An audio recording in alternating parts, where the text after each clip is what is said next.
You made it to the Go Commando Show with Fred Galvin. On our new mission, we contend with the naked truths of health, leadership, and overcoming adversity. Now it's time to Go Commando.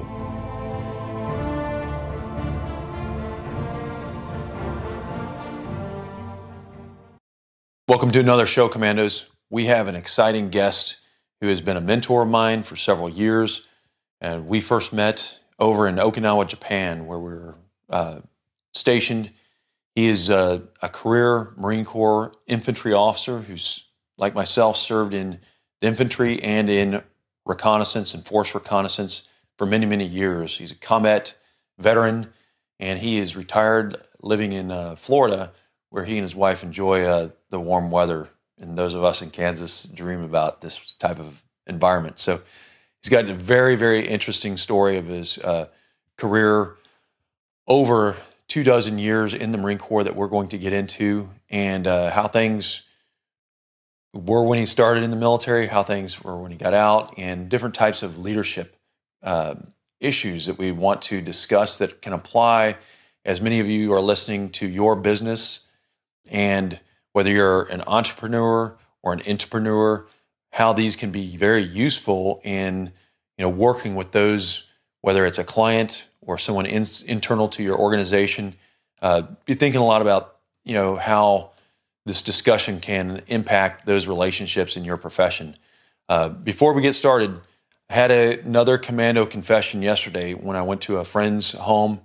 He had a box from Amazon, and he confessed on the record to me that he did not go to the Go Commando show and order his products through Amazon. So whenever you're listening to anything on the Go Commando show through the website, you see those different products. That helps us support the show, bringing great guests with great leadership experiences or health and overcoming adversity. And there's another way too, if you don't utilize anything from Amazon or Entirely Pets or any of the health companies that are on there, we have our own products. And I brought these. This is a nice workout shirt from that I brought. This Go Commando show, nice workout shirt. It's flex. It wicks the water away from you. It dries quickly. And we also have the Silver Bullet, the thermos that keeps hot things hot, cold things cold. It's got the no drip top that you can pour into the little cup, and it's all very nice, one piece. It's all set up for commandos to stay hydrated and get your mental focus when we're talking about the naked truths. So without any further ado, I want to introduce you to a gentleman. Like I said, we first met overseas in Okinawa, Japan. His name's Lieutenant Colonel Trent Blackson. He's a Marine Corps officer who is retired, and he lives here where he enjoys life and on the west coast of Florida with his wife. Welcome, sir. All right, thanks. So thanks for having me. It's a real privilege. So the first question I wanted to ask, sir, is you had a broad military career where you saw a lot of experiences, not just in the number of years, but your particular jobs. You worked several hours on numerous deployments overseas. So you got to see, not just in the metric of years of service, but you saw many individuals in different leadership positions, and wanted to talk on the subject of selfless service.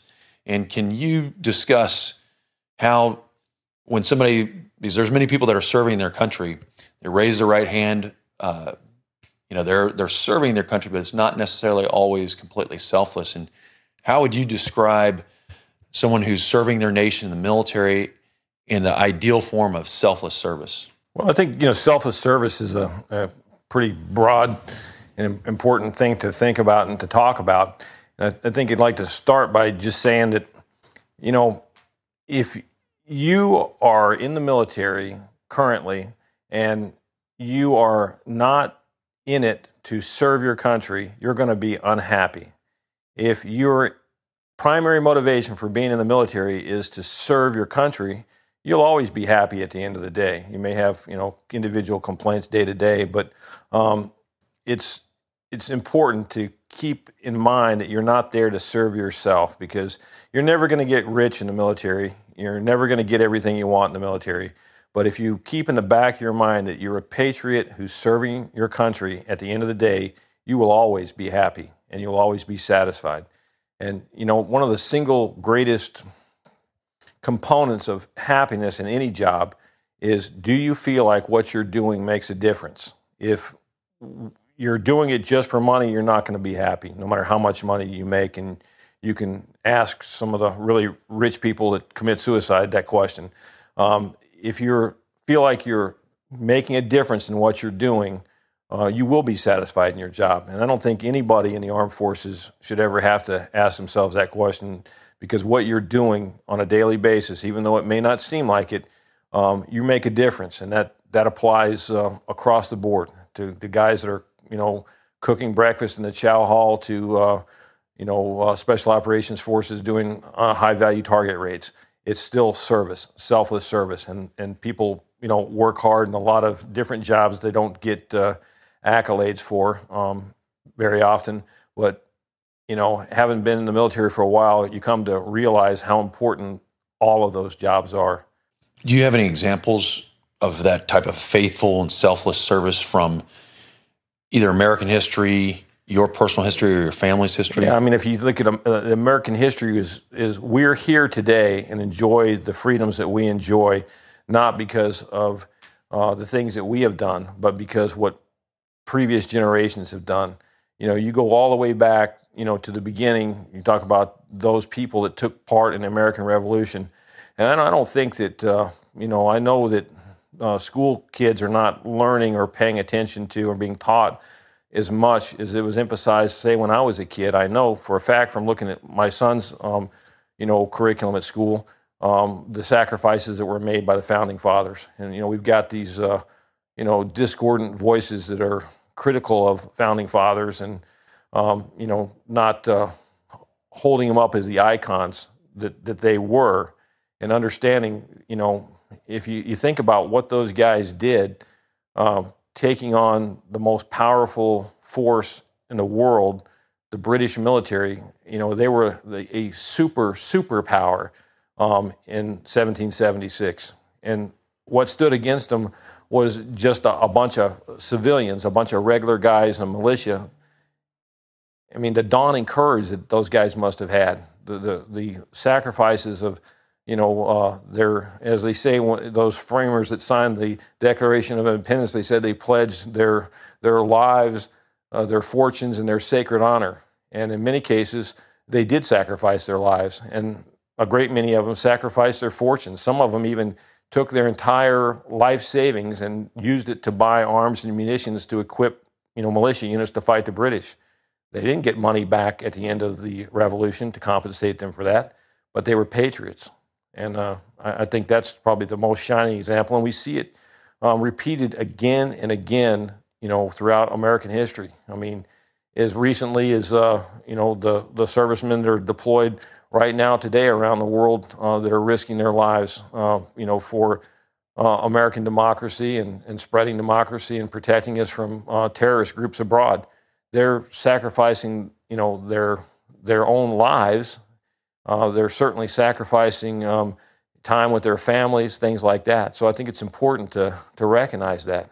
We in this country have what we have, not because we're great people or we deserve it or some vague notion of American exceptionalism. We have what we have because people before us made sacrifices of everything to give us what we have. There used to be a lot of reference to posterity. We're doing this for our posterity. You don't hear a lot of people talking about posterity nowadays, but our forefathers certainly did. So I would just encourage, any of you out there watching to, kind of ask yourself critically, are you honoring those that made those sacrifices throughout history, or are you ignoring them, forgetting them, or worse, as some are doing, denigrating them, like we see sometimes in academia or in the media? And, sir, we had both, while we were in the Marine Corps, served both in California and in the Pacific, and a lot of those traditions from those Marine units who had came before us, especially when you talk about in the Pacific Campaign of World War II. Those really formed a very strong opinion on our traditions of those types of sacrifices in the Battle of Iwo Jima, in Tarawa, Peleliu. These are very bloody battles that, unfortunately, they're not at the forefront of American history books. And could you describe very briefly, or any examples you have that, having this ingrained into you through military training, the history, our rich military history that so many, Marines and other service members fought, were severely wounded, and died in these very tough campaigns. And then what it was like for you as you answered your country's call, not just for any service, but in the Marine Corps, and to be in the infantry, and then later to serve in reconnaissance and force reconnaissance. But how did you mentally prepare to lead the sons and daughters of America that, having all this rich tradition, knowing that, your life and their lives, everything could be required of you? Well, it's really a daunting task to lead American young people into situations where they can lose their life. And most of us that, we're military officers, understand this. And it's something as a young officer, I know I certainly struggle with and wondered about, well, would I be willing to order a person to do something that could result in their death or imminent, risk of harm? It's a tough thing, to get your mind around mentally if, you're not just, a psychopathic deviant that doesn't care about other people. But, I think the best thing you can do is prepare yourself, know your craft, learn as much as you can, tactics, techniques, procedures, exercise good judgment, read. There's no substitute for experience, but you can certainly learn a lot through, reading about others' experiences, because there's a lot of commonality between conflicts and a lot of the same things that went on in World War II or Korea or Vietnam. Some of those same problems exist today, and if you go back through history, some of those same problems and dilemmas have been consistent, throughout. So it's a difficult proposition, but I think the best thing you can do is, be prepared mentally, think through, and understand the reasons why. And if you understand the reason why, it makes it a whole lot easier to make those sorts of decisions. And then when we both entered the Marine Corps, it was during a time of relative peace, before we had these ongoing campaigns in Iraq and Afghanistan. So there was not, the combat operations that we were immediately training right in front of us, and we knew we were going to deploy to focus on a certain type of terrain or enemy. But what we were preparing for was high-risk training. In the infantry and the reconnaissance fields, you are doing things that are severely high risk, and you have to plan to mitigate some of those risks and put steps in place. And for those in the business world, some of those steps, involve, reduction in expenses, reduction in, risks that are in business, whether that's, financial risk or, you have people driving out on the street and there's risk in doing that. But what are some of those steps or a couple of examples that you have experienced throughout your career on how, when you began to plan for high-risk training, how to accomplish the mission as best you can, but also, lead to the loss of, mitigate any injuries or fatalities? How did you plan doing that? And can you give an example of something that you look back and saw where the difference was because of your planning and time that you spent involved in planning ahead of the mission? Well, certainly any kind of high-risk training, has got to be well planned for. You certainly have to, consult existing standards and manuals and accepted practices and follow those things. You also have to exercise judgment. And, there's no school that can teach you judgment. You just kind of have to develop it and have it. I would just say that it's better to err on the side of caution when you're doing high-risk stuff. And when Fred talks about high-risk things, we're talking about stuff like, military free fall, parachuting with combat equipment, with oxygen at night from high altitudes above 25,000 feet. Things like, submerged operations on oxygen with rebreathers, a lot of high-risk stuff, fast roping, sliding down ropes out of helicopters, special insertion extraction techniques involving a device called a spy rig, where Marines are lifted off the ground by a helicopter from an external rope, rappelling, mountaineering, a lot of inherently dangerous assault climbing, all these sorts of things, high explosives, you name it. So you kind of have a large amount of risk. The biggest challenge is to not become complacent in what you're doing, and to always realize how dangerous it is, and to follow the procedures, to double check things. But really, you have to exercise sound judgment. If something doesn't look right, don't do it.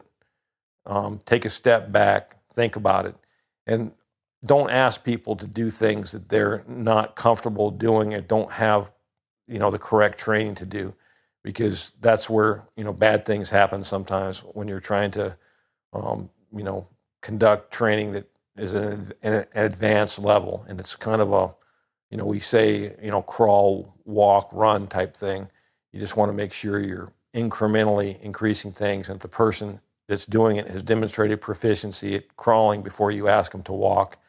And it's, kind of a time-honored thing in the military. It's nothing, new about that. But doing it is the thing that's important. And then moving on in sort of a building block approach, we talk about training and infantry. It's very important that you utilize what you mentioned, in those manuals and publications. But then, also as he is served in units that are a little bit more elite, with such as reconnaissance and force reconnaissance, and those skills, it's very important to follow those procedures. But now let's move on into, when we did, move into Afghanistan and into Iraq, and we're conducting combat operations. Some of the things obviously do remain the same, that we have procedures that we're following, but there are missions that we plan where we have some time to do some, what we've termed deliberate planning, and we can really dig in and, reference and, okay, this is how we're going to do it. And there's other missions that are fairly hasty in their planning. And in many businesses, it's the same way. There's things that are higher risk that you're doing, some that you have a little bit more time to plan, and some that, these must get done immediately. And how did you plan for things that were, it's not just high risk because, the environmental, or the type of skill that we're training towards, but it's high risk because there's an enemy out there that wants to kill us, and kill us in a very vicious, violent way. How did you take those steps when there was time to do some deliberate planning, and sometimes when time was of the essence and there was no time, you just had to go and do those missions? How did you find yourself as a leader preparing your men to take on those missions? Well, as far as, deliberate planning, wargaming things, so to speak, to use a military term, which is basically just thinking through different possibilities. If you have to bear in mind your enemy is a thinking opponent, and he may do things that are not what you expected. It's a dynamic situation, and there's an old saying that says no plan survives contact with the enemy, and truer words were never spoke. So it's important to have a good, solid plan, but it's also critically important to rehearse and have immediate action drills, things like that, things that you're going to do that you don't have to think through, that you can just respond to, and then you just have to make decisions on the ground based on, it's such a dynamic situation. I think is a good analogy, between the game of football and combat operations. A good football coach has a game plan before the game after he's analyzed the enemy team, or the opponent. I guess you shouldn't say enemy team, but the opposing team, and he develops a game plan. That's kind of like what a combat operations plan is, taking into account what kind of defense they have and so forth. But as you get in the game, you may have to adapt, and you may have to call an audible.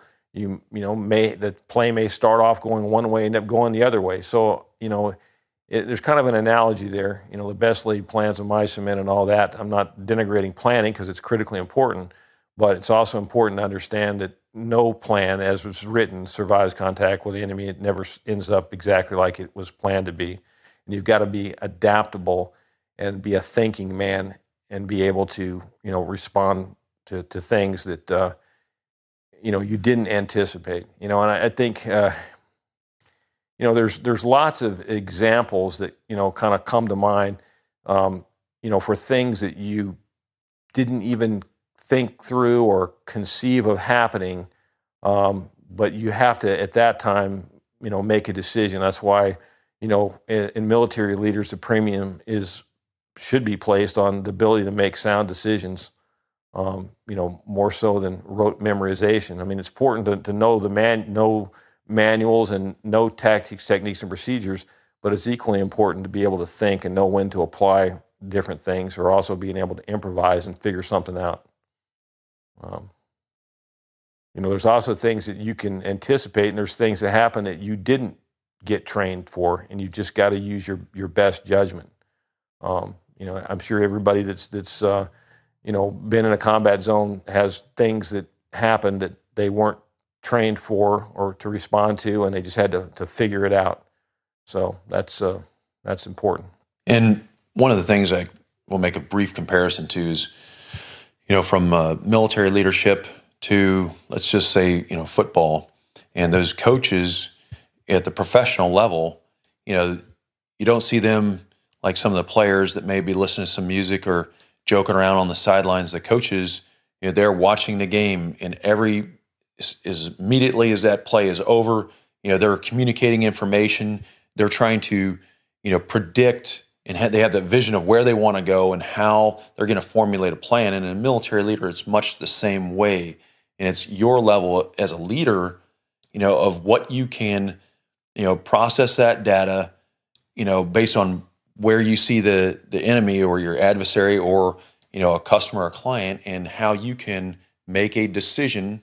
Like he just mentioned is, but if you are distracted as a leader, and if your mind's not in it, and those who you are leading, if their minds are not into it, that's why, you don't have to be a monk, but on deployments, I would not have, music and video games, because what you are employing are not just material resources. They're the lives of American, parents that gave you their children, and those are, at risk of being destroyed, completely lost.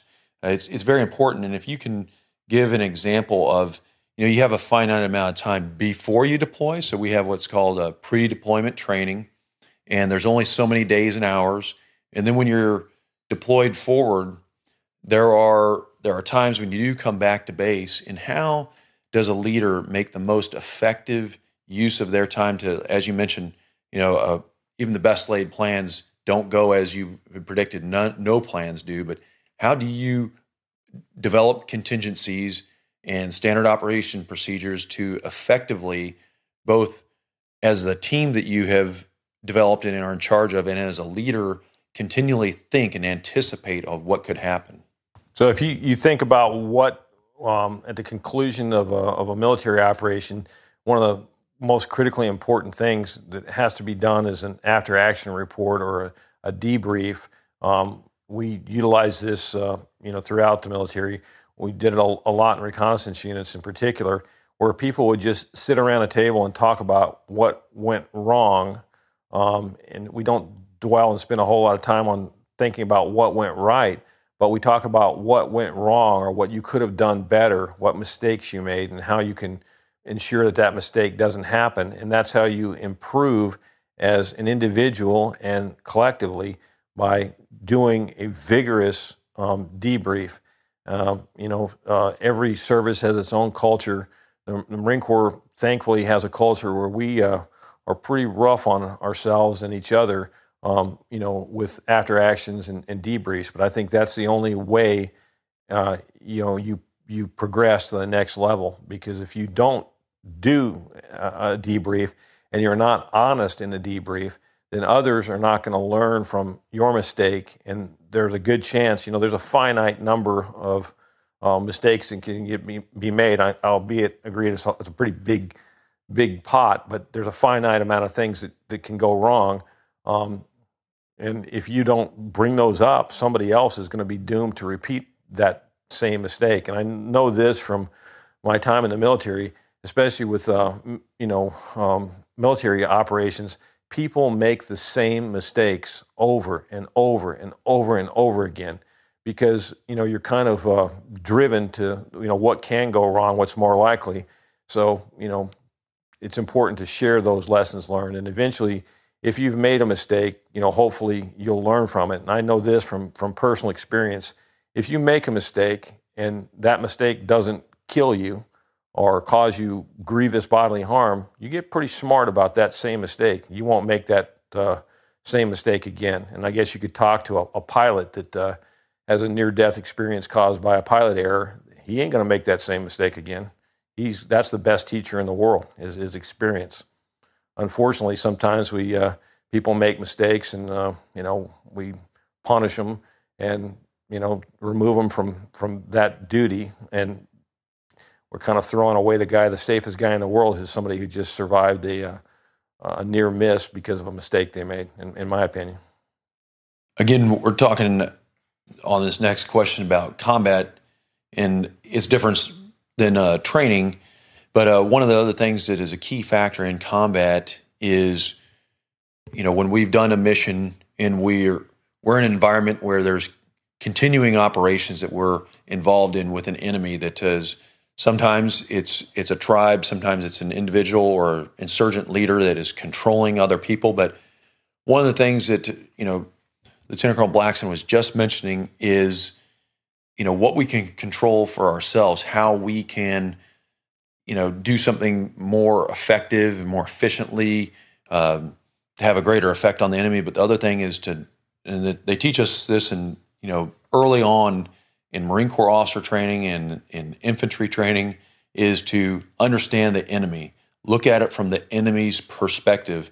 One of the, axioms they said is turn the map around and see how the enemy sees it from that terrain, especially when you're doing ongoing operations, month after month, year after year, deployment after deployment. You do have the ability to understand mentally, get into how that enemy is thinking. Do they operate during this time? Where are their harbor sites where they will find safe haven and move to? So you have some predictive value to your operations that can save. But as a leader, and one of the key points that I want to address as a question is, how do you yourself and instill into those that you're in charge of, instill that kind of mindset to where, the young, these are Marines, they're not players, but just like a player on the field has that initiative, that intuition, that they're forward thinking because, they are digging into those after action reports of how we could do it better, but they're also engrossed in information about the enemy. We often, there's a difference between intelligence, but they're getting in there and they are reading about how that individual, and as a businessman or woman, you may be looking at that as how your competition or your customers are, and you have to really, to move from one level of being good or great to the best, and that could be individually or that could be as a business. But you really, in order to break out, you must, look at it from those that you are encountering perspective. If you're doing sales, how can you, fit some of your features or benefits to their needs, and how do you do that quickly and effectively? But the question for the colonel is, how, as a leader, do you yourself and with those that you're leading and in charge of, ingrain that sense of focusing from the enemy's perspective so that you can gain that advantage on the enemy? Well, I think that's a great question. One thing we should do as a leader is inculcate a culture and a climate where people can feel free to offer opinions and ideas of how to do things better. A lot of people pay lip service as leaders to, what's been variously called total quality management and total quality leadership, and some of these various, corporate models that have been introduced into the military and are probably still floating around out there in corporate America. But actually doing it is different than talking about it. People say, well, I'm open to new ideas, so tell me, and then you give them a new idea and they get mad at you. Or they misinterpret your suggestion, and people see that in business world. They see it in the military, and you probably even see it in your personal life. So I think it's critically important that you have a culture and a climate where everybody is offered an opportunity to give a suggestion about how to do something better and feels empowered and encouraged to do that. And the converse of it is they've been explained to and understood that, just because you make a suggestion doesn't mean that it's going to get adopted. But you should still feel free to make your suggestion, because if you don't, what you get is an echo chamber, and you don't get new ideas. And, we try to do this in the military to an extent, but, some of it's on the leadership, but also some of it is on the subordinate, because, we talk a lot about being a good leader, but we don't spend much time talking about what it takes to be a good subordinate. A good subordinate takes risks with his boss and will tell the emperor when he has no clothes. Maybe he has to be tactful about it, but he needs to have the moral courage to point things out, in a non disparaging manner or disrespectful manner when something's not going right. It's an art form, but it's something that can help your leader, and you as a good subordinate have a responsibility to do that, just as your leader has responsibilities to you. So I would encourage people on both sides of it, and nearly all of us in most corporate structures, and certainly in the military, everybody's got a boss and everybody's got subordinates. So it's important that you be a good subordinate and tell your boss if there's a better way to do something, not just sit there and complain about it amongst yourselves in the break room. Go and tell the boss. Do it in a tactful, intelligent manner, but offer a suggestion. It's on him if he doesn't want to listen to you or take it. But in an ideal, functional climate, that's encouraged and that works.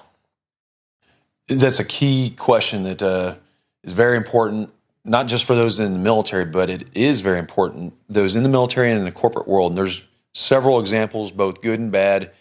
In the business, world, they always focus on, after actions involving Enron, where there was a breakdown and everybody was just, focused on,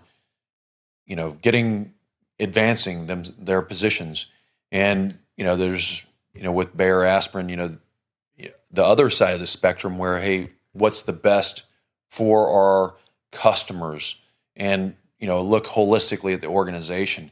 But there are things that enable and empower and develop a foundation for people to make those decisions. And that's the next question for the colonel is, so if somebody is in a business setting and they absolutely have no savings, there's, that job becomes critically important, and, maybe they're less likely to, step up to the plate and to make that leap of faith and, question their superior if they see the company is doing something where it's bending or crossing the ethical lines. And what kind of recommendations would you have for either a military leader or a business leader to, when you look at a timeline, how to improve your position to, for yourself and the health of your organization to have that kind of courage?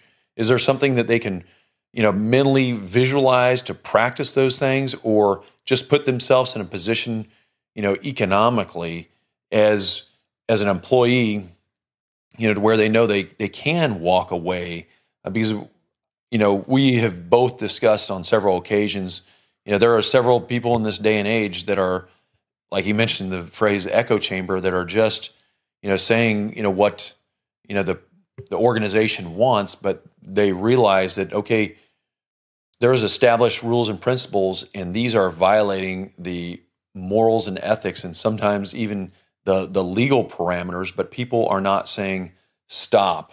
They're allowing those things to go on, and sometimes that becomes epidemic across many leaders in an organization. And how would you recommend to young men and women in those organizations that are in leadership roles to prepare themselves mentally and financially, and to be able to take a stand and put those recommendations forward to their bosses? Well, being ethical in your military service or corporate service or whatever field you're in, it's kind of like in my mind, it's kind of like Christianity. It's easy to talk about it. It's hard to do it. It's real easy to talk about being a good Christian, but it's actually very difficult to be a good Christian. It's a constant struggle. I know it is for myself. I know I fall short quite often. But a guy told me something years ago, and he said he was a leader I had a great deal of respect for. And he said, we're talking about whether we should do something or not, a certain thing. And he said, well, would you be willing to stand up in front of an auditorium of your peers and explain what you are proposing doing and feel okay about doing that? Would they all kind of nod their heads in agreement and say, yeah, I could see why he did that. That makes sense to me. Or would you have trepidation about speaking to an auditorium of your peers? And in every case, if you would have any inhibition or reluctance to tell your peers about this, then the answer is no, don't do it. And that was told to me when I was about 23 years old, and it's borne out to be a pretty good litmus test for what's right and wrong. And I just suggest to you viewers to maybe think about that next time you're posed with an ethical dilemma.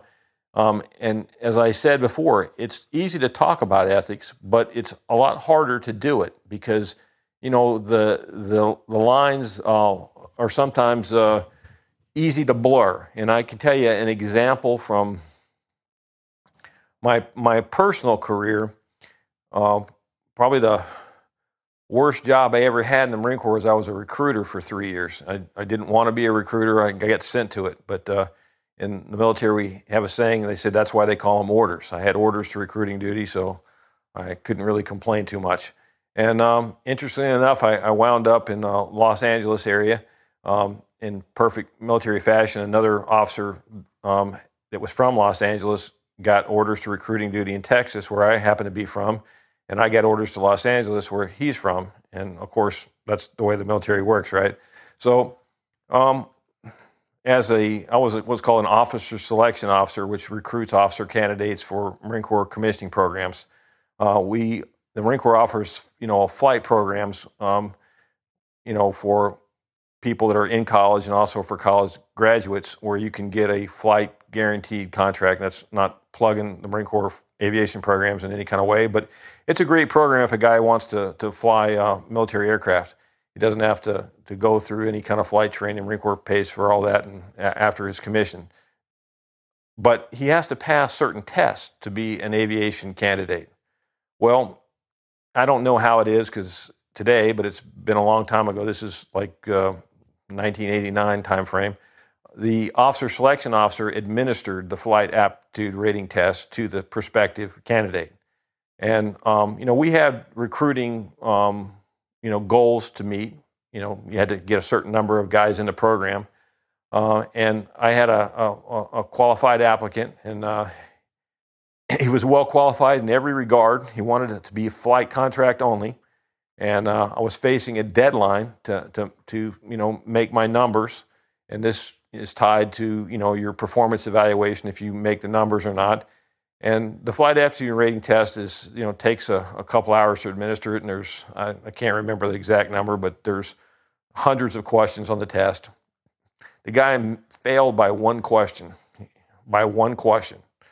They used fill in the oval technology. Even in 1989, the Marine Corps used a number 2 pencil, and you fill in the ovals. And the guy, he put the right answer, and I could see with his eraser he had erased it and put a wrong answer. Now, this was after hours. I was grading this test. I was all alone in my office, and it was just me and that test. And he was one question off. So I took my pencil and I erased the wrong answer and filled in the original oval he had. Then I thought about it for a second, and then I erased it back the other way. And I went back and forth a couple times sitting at that table, thinking about whether I should cheat for this guy and give him the one question so he could pass the test, and I could therefore make my mission because I needed one guy to make it. And in the end, I had some difficulty figuring out what the wrong answer was, and put the wrong answer and put it in the envelope and mailed it off to Pensacola, where those things are graded. Lo and behold, turned out that I had used the wrong template on that last sheet, and the guy actually passed the test by quite a few questions. So it worked out for him. He ended up becoming a Marine Corps pilot and had a better score than I thought. But it was, the first time in my career where I was tempted to do something that was wrong. And in the end, I did the right thing. But, it's easy to condemn people, for ethical lapses, and we should. But until you've been faced with temptation, it's hard to articulate and explain it. But almost all of us in leadership positions are going to be faced with ethical dilemmas. If you haven't already, I guarantee you will. I would just encourage you to do the right thing, to use that auditorium test as a guide. And if you do those things, you will be a better leader. You'll be an ethical leader, and you'll be able to look yourself in the mirror and know that you didn't do something wrong. Because if you cheated on the guy's test and he ended up getting in a flight program and he crashed an airplane and killed somebody, wouldn't you wonder if this was really the right person for that job field if you have a conscience? So, better to do the right thing and fail than cheat and succeed. And that's a culture thing. You have to think about it. You have to encourage that sort of ethical behavior in your subordinates. You have to be willing to talk about it. And some people as leaders don't talk about ethical behavior much. They just assume it's going to happen. I don't think there's anything wrong with talking about it. I think it's good to talk about it. And I think it's good to bring it to the forefront. And, I think that's part of creating a culture where ethical behavior is the norm and not the exception. And, we see the downside to cultures where corruption is rampant. And corruption goes hand in hand with poverty. So if we as Americans want to, maintain our standard of living, it's critically important that we be ethical people, because there is no group of people alive on the planet who collectively are not very ethical that are also living a high standard of living. And on this subject too, sir, this is very important. And a lot of, both military as well as business leaders, they're having to process a lot of decisions, and it's difficult sometimes when, you have people from all higher, adjacent, a lot of people are asking you questions and they have to prioritize things. And how would you, having served as a leader and as in the Marine Corps as a commander, not just, forward deployed, but actually in combat where you have to process a lot of decisions really quickly, and how can somebody set themselves up for, sound decision making? And this is all the way before you deploy, before you get there, through looking at, just like we have physical fitness training to improve the strength of our bodies, which also helps our mind think, but also, for ethics, how can somebody have, I know in the Green Berets, they have a phase during their qualification course called Robin Sage, and they do place them in these ethical dilemmas where they have to make a decision, and neither one are good solutions. Both are very bad. And how can a leader, set themselves up before, while they're in training, as well as, establishing with their subordinate leaders that these are the decisions and these are the responsibilities that I want you as this particular leader to handle, because there are some people that the leader themselves wants to tackle everything, wants to be involved in, and they just start making bad decisions because they cannot assign priorities of what really the commander or the person at the top needs to making, where they need to set their eyes and their focus on what they need to do and what another younger leader can supervise and control. So how do you set someone up through training as well as delegating responsibilities so that you as a senior leader or the leader of an organization, can effectively focus on what's the most important and prioritize and make those sound decisions? Well, I think it boils down to trusting your subordinates. Ronald Reagan has a great quote. President Reagan, one of his nicknames was the Great Delegator. And President Reagan said this, and I may have the quote a word or two off, but the gist of it was, have the wisdom to select the right people for the right job, and then have the self-discipline to let that person alone to do the job you hired them for. So, in other words, he's decrying micromanagement. So, you as a leader want to avoid being a micromanager. I think you have to trust subordinates to an extent. You have to, tell them what the parameters are, enforce, the rules. You have to be a good example yourself, but you also have to trust them to make the right decision. And, in the first part of your question, you're talking about, the difficulty of knowing what the right thing to do is and making the ethical decision, especially when you're faced with a complex environment like a combat situation. There's a lot of calculations that can go into what the right thing to do is. I'll just give you a brief example of the sorts of decisions that combat leaders have to make and are making right now on the ground in Afghanistan and other places. In Helmand Province in December of 2010, we were on a vehicle movement from the provincial capital, which is called Lashkargah, to another city, and I call it city because it's just a hamlet. They don't really have cities in Helmand Province in the sense that Americans think of cities. A population center of mud huts called Sangin. Sangin was the most contested, most kinetic and volatile place in the most congested or contested and volatile province in Afghanistan.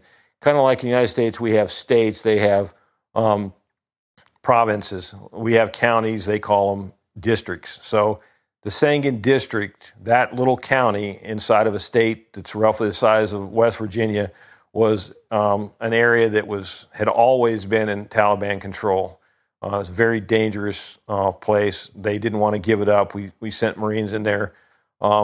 During the course of this trip from the provincial capital, which was in the hands of the government, up to Sangin, one of our vehicles, the first vehicle in the convoy, which consisted of a number of U.S. vehicles and a number of Afghan pickup trucks, basically, and a couple of flatbed trucks, and all of which were unarmored.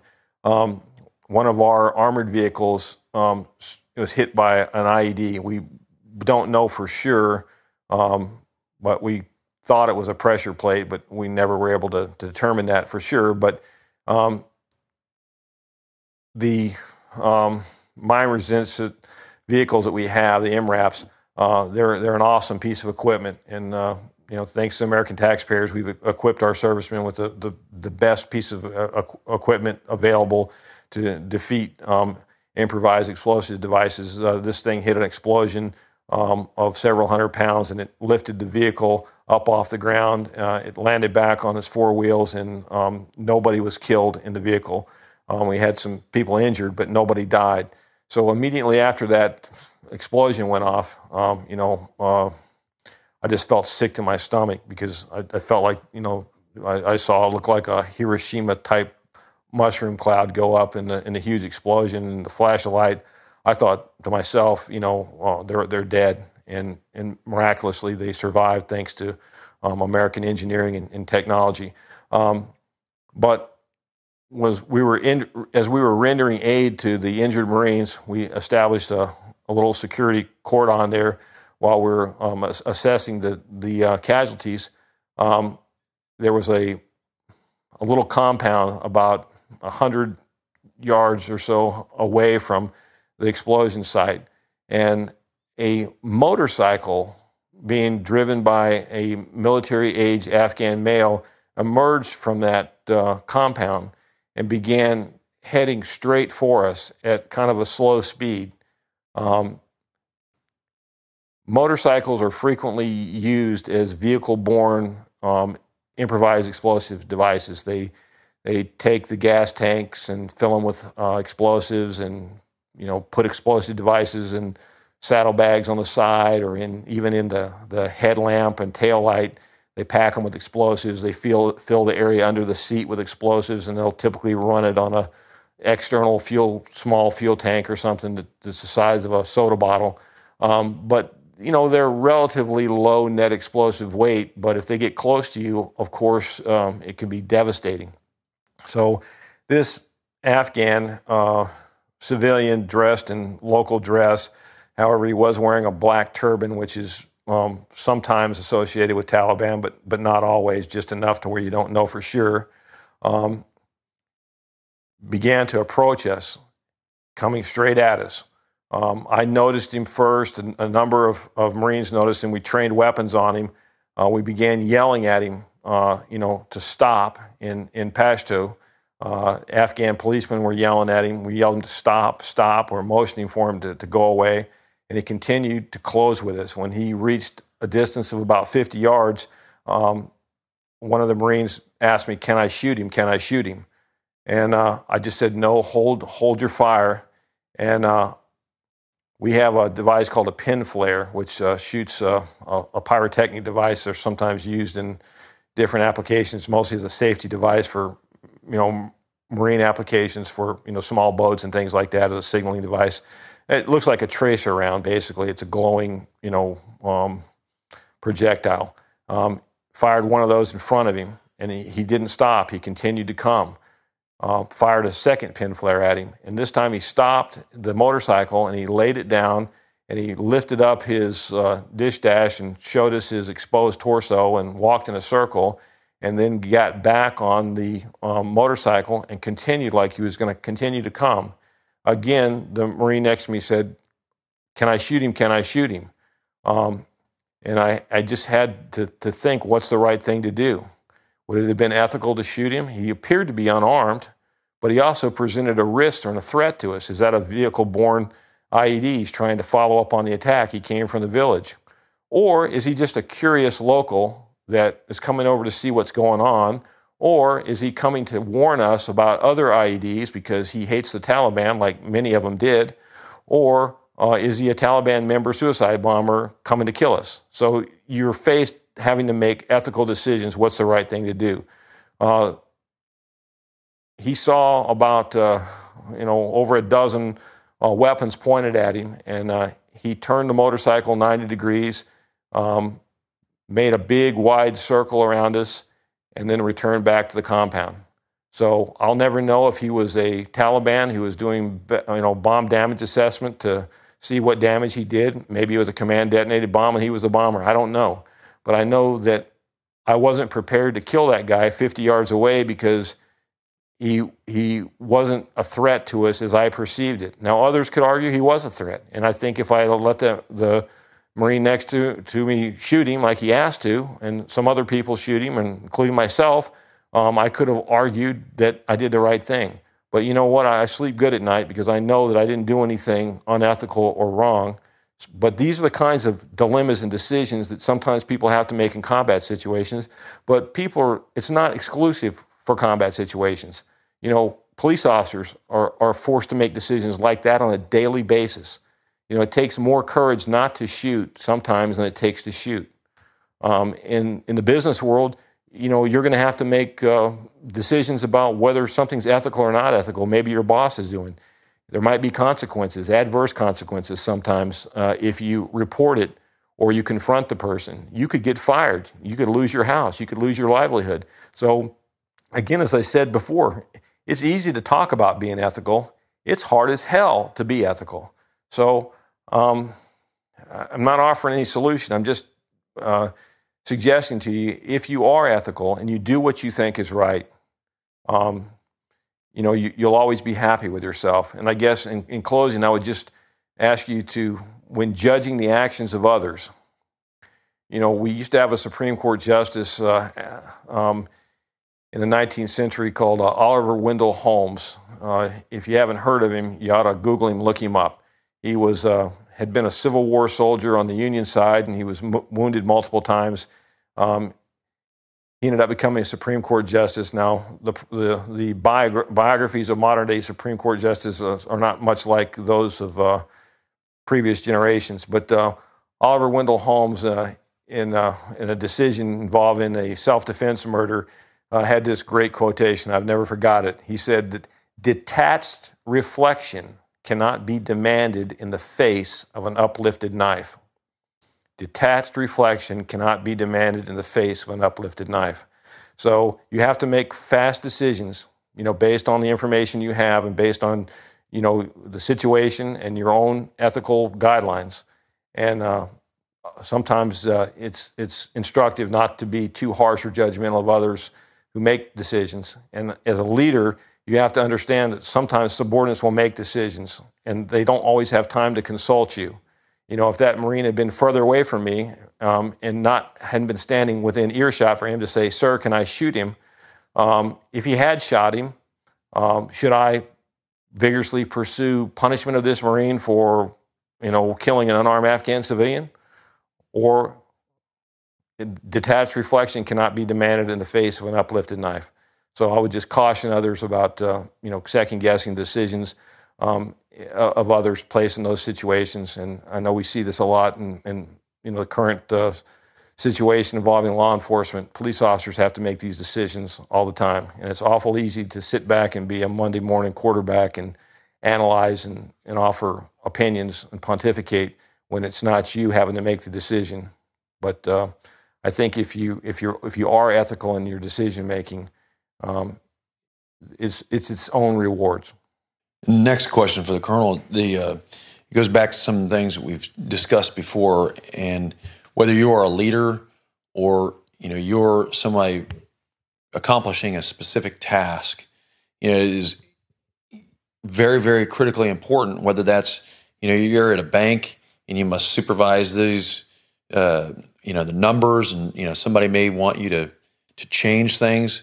And one thing we have talked about in the past is there are many people who live and they get that post-traumatic stress because they've made the wrong decisions. They didn't have the on their mind at the right time to do that, and that's very critical for not just a leader, but someone doing those tasks to not be distracted when time is allowed ahead of time to understand those procedures and how to follow them. Because when some people do things, it may be a builder who's absent-minded, or maybe somebody that's being told to compromise and use this lesser material that leads later on to the loss of life. And as an individual making those decisions, you have to focus on what he's talking about, moral and ethical leadership.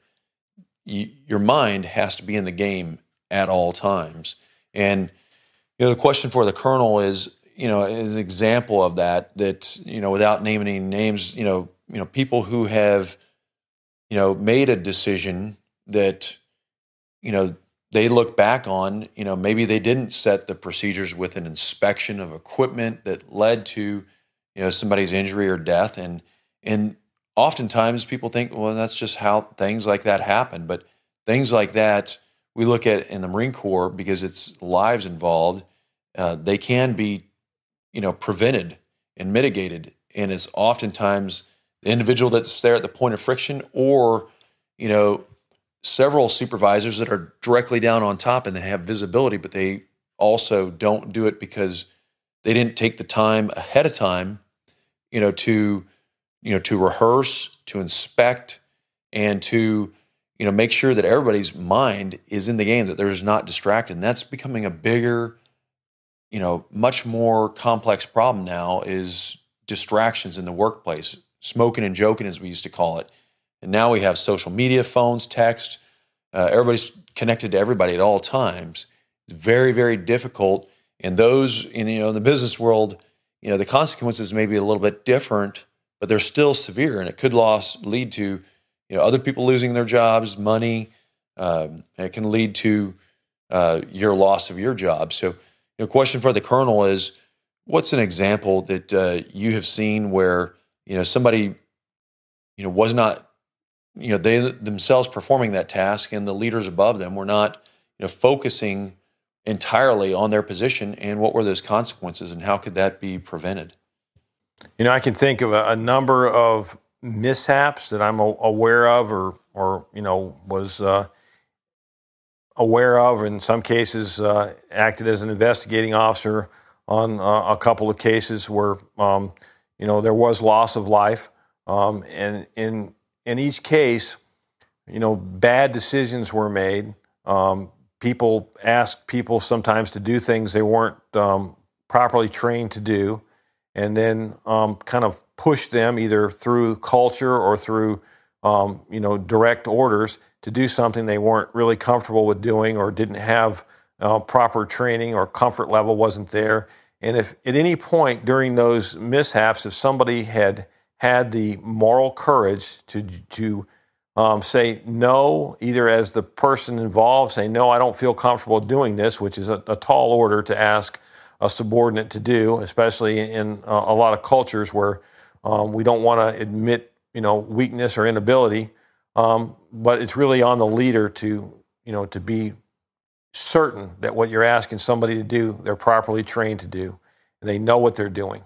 And you have to, closely watch, monitor, and supervise these things, especially when you're talking about something that's high risk and how it applies to business. If it's something that's really important to your business, you better be checking on it. An old Marine that is now deceased, that was a highly decorated Vietnam veteran and really a legendary character in the Marine Corps, told me something that I've never forgotten. He said he got a cigarette lighter as a gift from, back in the old days, Marines used to smoke cigarettes. Hardly any Marines smoke cigarettes anymore, but you go back to the World War II generation, and those were some cigarette smoking fools, because they used to have cigarettes in the old K rations all the way up through Vietnam. But cigarette lighters were a pretty common, gift. So this Marine was given by a World War II veteran who actually became a general during the Vietnam War. He gave this then Marine captain a lighter. And on the lighter, it had etched into it the outline of 2 eyeballs and a check mark. And what that did is it captured the leadership philosophy of this general, and it meant double check, the 2 check marks, and the eyeball meant C. So when you're tasked with doing something that's high risk or important to your business, and you have a subordinate that are carrying out the action, double check, ask them if they did it. Go back and say, did you do that? And then go show me and go look and see. And I'm going to tell you, if you do the last part, the eyeball and see, you're going to be surprised that many times people tell you something is done, it ain't done. They have a million excuses of why it didn't get done, but hey, didn't you just tell me you did it? Well, I was going to get around to it. I was fixing to do it. Well, it's half done. But if you become known as the sort of leader that sees and goes and checks, people will respond to that. They will go get things done because they know that you are a guy that's going to check. And nobody likes to be exposed not doing what they're supposed to be doing. So I would just encourage you, if it's really important, if it involves bodily risk or loss of life or loss of revenue or whatever's important to you, get off your behind as a leader and go see. Yes, and sir, your son actually followed your example and served in the Marine Corps, and during a time of war.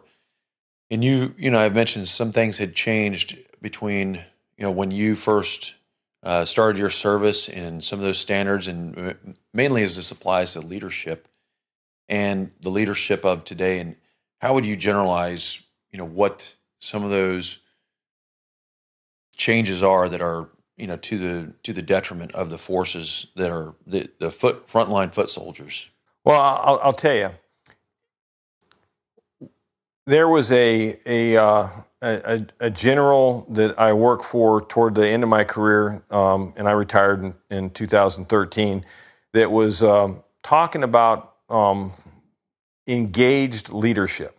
And what he meant by engaged leadership was he was decrying the fact that many of the junior officers didn't really know their subordinate Marines. They didn't know them personally that well. They didn't know their problems that well. They just didn't have the rapport and relationship with subordinates that officers of my era and previous generations. And I will tell you that it is 100% not the fault of the junior officers that we have in the military today. They're great guys. What's changed from when I was a second lieutenant to what new second lieutenants have is the information age, computers, reports, paperwork. We used to write training schedules with a pencil and a piece of paper. Nobody saw that except for our own little small internal unit. Now everything is accessible, via the internet. So the demand for information from higher headquarters, or in the corporate world, your next level of supervision, it's insatiable. So junior leaders that used to spend zero time on writing reports or filling out Excel spreadsheets or producing PowerPoint presentations, now it consumes a large amount of their time. So the man hours that used to be available to get to know your Marines, to talk to your Marines, to interact with them is limited compared to what it used to be. And as a consequence and outgrowth of that, you have people that don't really know their subordinates as well. Another part of it is just the physical separation we have. Marines used to live in open squad bays, right? Where everybody lived, and you've seen Gomer Pyle for civilians that never been in the military, or some similar military movie where you got a bunch of bunk beds. That's the way Marines used to live all the way up until the late 80s. Early 90s, it started to change into two-man rooms. Well, when everybody was forced together in one, living space, you interacted with them more. We also didn't have, things like DVD players or internet access. So Marines used to interact with each other by playing cards or board games or just sitting around telling what we call sea stories. So now they go back to their individual room and the kids get on a video game and they don't talk to each other. So, there's just not the exchange of interpersonal relationships. Leaders at all level are distracted by, answering the constant requests for information and updating all the reports and whatnot that's required. So it's an unintended consequence of the information age. I don't really have an answer for it other than to be aware of it and understand that it's critically important for all leaders to take the time to get to know their subordinates. And I'm not talking about, we've all seen the boss that comes by and says, "Hey, how's it going?" And you, of course, say, "Great, sir," or "Great, ma'am." That's not knowing your subordinates. And that's window dressing. Any fool can see through that. That guy's not really trying to get to know you or understand your problems or your position or anything else. He's just faking it, so to speak, and offering a platitude. The leader that gets to know you is the guy that takes the time to talk to you. So I would encourage you, if you're a leader, you better get out there, get out from behind the desk, and you better go talk to your subordinates. And it better not just be, "Hey, how's it going?" and walk by. That doesn't cut it. You've got to spend time talking to them, get to know them, understand that they're human beings, they've got ideas and problems, and get them comfortable to share with you. The greatest compliment a leader can ever get is when a subordinate comes to them with a problem. if you're a leader and your subordinates aren't coming to you with their problems, you are doing something wrong. You are either unapproachable or you don't know your Marines because they're not comfortable talking to you. And I say Marines, I use that interchangeably with employee. So if somebody's not coming to you, asking you to help them with something or explaining something to them, because everybody's got problems at every level, then you're doing something wrong. You're unapproachable, you're insulated, you're hiding in your office, you're just not doing what you're supposed to be doing. And I understand the pressure and the time constraints people are under because you as a leader have got reports to fill out and PowerPoint presentations to make and meetings to go to. But maybe you got to think about working a little bit longer, maybe do that stuff after hours and work a little bit longer day and make a sacrifice, going back to the original question about selflessness. Maybe you don't get home in time to watch The Walking Dead. Maybe you have to miss The Walking Dead tonight because you got to do your homework so you had time to talk to your subordinates. So, we also have an old saying in the Marine Corps that says, you take care of the men, you take care of the equipment, and then you take care of yourself. So you've got to be a selfless leader. You're the last person that you need to be spending time on. And that's the only way for you to really be a true leader. Otherwise, you're just a person that's a boss or a commander. You're dressed up in the uniform, but you're not really a real leader. And thanks, sir. Again, the commandos out there, in order for you to advance, not just in rank or position, but in experience and as a leader who is effective, is to be able to have that selfless leadership, to be one that is truly concerned for others more than you are yourself. And it takes time. Like what Colonel Blackson was mentioning, there is, reports and all this thing have to get done. But when people come in and they have problems, you have to be able to, identify and talk and solve that problem.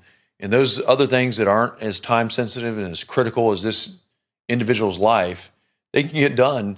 And that sometimes has led to, working till 2 or 3 in the morning, or it has happened, but it's if you care enough to work 2 or 3 days in a row without sleep. And I'm not saying that's the greatest solution, but there are a lot of people that are having problems in organizations that, are really, ones that, life is at risk. They're very demanding. People have these complex problems, and the longer you ignore them, the greater those problems grow into being.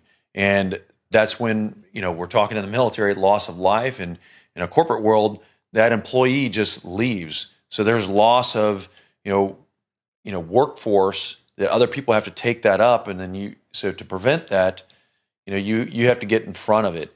And a lot of those leaders, as he was mentioning, talk about engaged leadership. And that leads to a lot of, poor ideas in that era was, putting video cameras everywhere, making sure there's literally armed guards and, not thinking through solutions with a sound mind. I know working with the Australian commandos before, they had this phrase that I never forgot, and that's they said, somebody has put a lot of thought into this. And that takes time. It takes, as he had just mentioned, talking with one another, spending, not just, Gmail, but face mail in front of somebody, asking their ideas, as we say in the military, wargaming it, thinking it through, and putting thought in front of it is allow, these solutions to have a better quality of life for those that you're working with, as well as an outcome to the product that you're working on. And with that, sir, do you have any alibis? No, I would just encourage everybody that's in a leadership position, whether you're in the military or not in the military, to just realize that you have to love your subordinates in order to lead them. If you don't love your subordinates, and I don't mean that in a physical sense or anything like that, but you have to love and care about your subordinates to really truly be a leader. Otherwise, you're just a boss or a commander. You're not a leader. That's the difference. If a person knows that you care about them, they'll move mountains for you. But if they conclude that you don't care about them, there's a limited amount they're going to do for you. You're going to get the bare minimum. And if you're talking about motivating people, subordinates, to work hard and to do the right thing, and I think back over my career, I was, blessed to have had some great role models and leaders throughout the years. I've also had, in a weird kind of way, some terrible examples. And I tried to learn from those terrible examples as much as from the good examples. But if you looked for a single salient characteristic that differentiated the true leader from a mere commander or boss, it boils down to this. Does this guy care about me? And if the answer is a yes and a resounding yes, those are the guys that you'll follow through hell's gates. So you need to, as a leader, think about critically, do you really love and care about your subordinates? And if the answer is no, you don't, or no, you can't, then you're in the wrong line of work. You need to go find something else to do, because you'll never be an effective and good leader, in my humble opinion. You might be proficient, but you're never going to engender, the kind of respect from subordinates that it takes to get the most out of them. And I would also charge you to think about the good leaders you've had and ask yourself, what made this guy such a good leader? Use others as an example, and again, going back to the Christianity example, leadership, it's hard to be a good leader. It really is. You've got to think about it. And I'm not saying I was a great leader or anything else. I just know what the difference between a good leader and a poor leader is. I'm just suggesting to you that just like being a good Christian, being a good leader requires a lot of work. You have to divorce yourself from, being selfish in your own needs and desires. You also have to critically think about others. You have to be considerate of others. You have to think about things from their perspective. And you have to take the time to get to know them so they'll talk to you. And, avoid, being a person that just rushes to snap judgment. Take the extra second and ask that subordinate why they did something. There's people that we used to describe as ready, shoot, aim. So they something doesn't get done, they yell at you for it not happening. I told you to put gas in the truck. Well, there's no gas in the truck. Why not? And they start yelling at the person. Well, they didn't realize that the kid went to the gas pump, but it was out of gas and closed, and they told him to go away. So you're yelling at this guy about not having gas in the truck, and it's beyond his control. So take the second, rather than yell at him and say, hey, well, why didn't you get the gas? And the kid can explain that the gas station was closed. Being a good leader requires thinking before you speak. It requires a lot of things. So good luck to all of you. Being a leader is a tough job. You're going to make mistakes. I know I made a lot of mistakes, especially as a junior officer, and thank God I had other people to put me back on the right path and some good examples. And I think leadership can be learned to a large extent. Just look for those role models. And remember, on the ethics front, if you wouldn't do it in front of an auditorium of your peers, don't do it. And other than that, thanks for giving me the privilege to come on, Fred, and good luck to all you out there listening.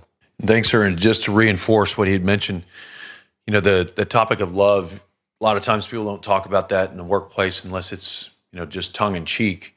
But, one of our forefathers, General George Washington, who, the winter encampment of Valley Forge, he is showing, he could have gone off to where the Congress and, the War Department and his leaders were in York, Pennsylvania, but he stayed out there, with his men in horrible conditions.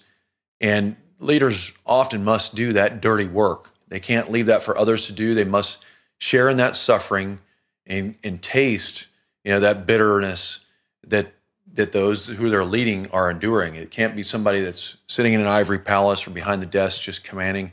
It must be done alongside.